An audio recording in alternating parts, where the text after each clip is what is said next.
Hi, this is David Langlois of Madsen Langlois, and here's the selling process in a minute and a half or less. We start with a professional home selling consultation where we examine the value of your home, the state of the current market, and provide advice on how to get your home ready for sale.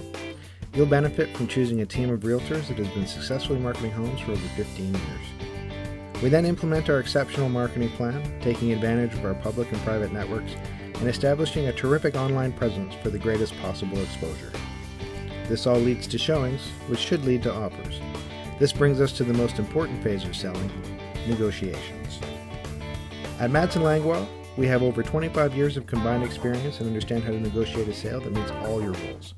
Once an agreement is in place, we shepherd it through the due diligence process to ensure a smooth sale. Typically all goes well, and the sold sign goes up. Now you're in the home stretch. Complete the sale documents with a lawyer or notary, arrange to move. Completion date is the date that you get paid for your home, and the possession date is the day you hand over the keys. I'm David Langlois with Madsen Langlois, and that's the selling process in a minute and a half or less.